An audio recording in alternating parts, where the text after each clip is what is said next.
राजू नवघरे विधानसभा सदस्य यांना विनंती करते आपलं मनोगत अगदी थोडक्यात आपण व्यक्त करावं. आजच्या या शासन आपल्या दारी या कार्यक्रमासाठी उपस्थित असलेले महाराष्ट्राचे लोकप्रिय मुख्यमंत्री एकनाथभाई शिंदे, आमच्या जिल्ह्याचे पालकमंत्री सन्माननीय अब्दुल सत्तार साहेब, खासदार साहेब, खासदारजी हेमंत पाटील साहेब, संतोषरावजी बांगल, तानाजीरावजी मुटकुळे साहेब, शिवाजीरावजी माने साहेब, खाकीबाबा मठाचे मठपती महाराज साहेब, सन्मान्य व्यासपीठ समोर जमलेली सगळी ज्येष्ठ श्रेष्ठ मंडळी, तरुण मित्र, सर्व महिला भगिनी. आत्ताच आमचे मित्र संतोषरावजी बांगर साहेबांनी आणि मुटकुळे साहेबांनी तिथं आपल्या जिल्ह्याच्या संदर्भामधील सगळे प्रश्न मांडलेत. मी शिंदे साहेब राष्ट्रवादी काँग्रेस पक्षाचा आमदार आहे. मी तुम्हाला एवढीच विनंती करतोय आणि सभागृहातही त्या दिवशी बोललो, मागणी बिलकुल करणार नाही, कारण मागायच्या अगोदर आपण जिल्ह्याच्या माध्यमातून मुख्यमंत्री असतील, उपमुख्यमंत्री असतील, या जिल्ह्याला खूप काही देण्याचं काम आपल्यामार्फत झालेलं आहे. पण माझा जिल्हा परभणीपासून वेगळा झालेला जिल्हा, सिंचनाच्या अनुशेषात येणारा जिल्हा, एज्युकेशनमध्ये बॅकवर्ड असलेला जिल्हा, आणि या जिल्ह्याच्या प्रगतीसाठी मी एवढंच बोलतोय की शेतीला पाणी, पाण्याच्या सोबत वीज, आणि विजेची जर वीज असेल आणि त्या पिकांची कारखानदारी असेल तर तुमचा आमचा 80% शेती करणारा हा शेतकरी राजा, याला त्या माध्यमातून खूप मोठी मदत मिळू शकते. पीक विमाच्या बाबतीमध्ये आत्ताच संतोषराव बोलले, मी सुद्धा साहेब कोर्टामध्ये गेलो, सर्वोच्च न्यायालयामध्ये आपण त्या बाबतीमध्ये याचिका दाखल केली होती. पण कालपासून आपल्याला तिथं पीक विम्याचे पैसे पडायला सुरुवात झालेली आहे. निश्चित आज सिंचनाच्या अनुशेषाच्या बाबतीमध्ये माझ्या मतदारसंघामध्ये पूर्णा बॅरेजेसच्या 17 सप्टेंबरला आपण मिटिंग घेतली आणि त्या पूर्वसंध्येला आपण त्या तिन्ही कॅबिनेटमध्ये त्याला मंजुरी दिलेली आहे. महाविकास आघाडीच्या काळामध्ये त्याला पाणी परवानगी उपलब्ध झालं होतं आणि त्याला मूर्त स्वरूप या आपल्या काळामध्ये भेटलेलं आहे.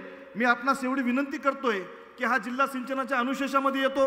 तानाजी मुटकुळे साहेबांनी प्रयत्न करून हा जिल्हा तिथं सिंचनाच्या अनुशेषामध्ये आणलेला आहे.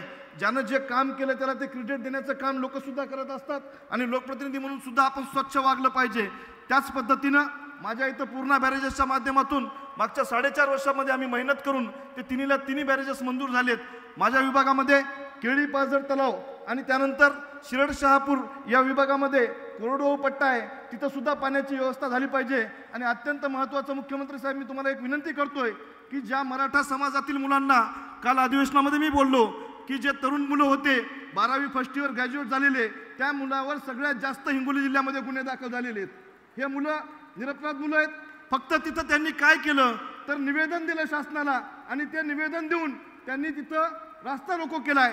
त्या कित्येक मुलांचं आयुष्य बर्बाद होऊ शकते. त्या दिवशी सभागृहामध्ये शेवटचं माझं भाषण होतं, त्याही वेळेस आपल्याला मी विनंती केली, आत्ताही विनंती करतो, त्या मराठा समाजावरील तरुणांचे जे गुन्हे आहेत ते आपण माफ केले पाहिजे. आणि आम्हाला काल नंतर एक माहिती मिळाली की आता त्या जे 10% आपलं आरक्षण मिळालंय त्या आरक्षणाच्या बाबतीमध्ये कोणतरी हायकोर्टामध्ये पिटिशन दाखल केलेलं आहे. मी सीएम साहेब आपणास विनंती करतो की हा मराठा समाज सगळ्या जाती धर्माच्या 18 पगड जाती धर्माच्या लोकांना तिथं मदत करणारा समाज आहे. लोकांच्या सुखदुःखामध्ये सगळ्यात अगोदर पोहोचणारा मराठा समाज आहे. या मराठा समाजामधल्या जे शेतकरी येतं, शेतकरी आत्महत्या म्हणून आपल्याकडे जेवढ्या येतात त्यापैकी 95% आत्महत्या या मराठा समाजामध्ये होत असतात. आपण महाराष्ट्राचे मुख्यमंत्री आहेत. हे सगळं 18 पगड जातीच्या लोकांना तुम्हाला आम्हाला सोबत घेऊन चालावं लागतंय. पण हा शेतकरी राजा 95% मराठा समाजामधून आत्महत्या करतो. मी आपणास विनंती करतोय की हे जे कालचं जे पिटिशन दाखल केलेलं आहे त्या संदर्भामध्ये शासनाच्या माध्यमातून आपण तिथं काम केलं पाहिजे आणि ती जी याचिका दाखल झालेली आहे ती फेटाळण्याच्या बाबतीसाठी तुम्ही आम्ही सरकार म्हणून प्रयत्न केले पाहिजे. आणि या मराठा समाजावरील जे गुन्हे दाखल झालेत त्यांच्या बाबतीत गुन्हे मागे घेतले पाहिजे. गेल्या वर्षीच्या अधिवेशनामध्ये आपण लिंगायत समाजाच्या बाबतीमध्ये जे एक महामंडळ तिथं वीरशैव लिंगायत नावाचं स्थापन केलेलं आहे त्याचे अजून ऑफिसेस उघडले नाहीत. त्या लिंगायत समाजाच्या ऑफिसेस तिथं त्या माध्यमातून उघडले पाहिजे आणि महात्मा बसवेश्वर महाराजाच्या माध्यमातून त्यासुद्धा महामंडळाला निधी उपलब्ध करून देण्याचं काम त्या माध्यमातून झालं पाहिजे. एवढी विनंती मी करतोय. संतोषराव, तुम्ही म्हणले, इकडे बघा, तुम्ही म्हणले की आम्ही शिवसेना भाजपवाले दोन्ही सीटा निवडून आणतो. आम्ही राष्ट्रवादीवाले, आम्ही सुद्धा तुम्हाला सांगतो तुमच्या दोन्ही मतदारसंघापेक्षा जास्त मतांना आम्ही तिथं सीट निवडून आणण्याचं काम सुद्धा करूता. एवढंच या ठिकाणी बोलतो व थांबतो. जय हिंद, जय महाराष्ट्र.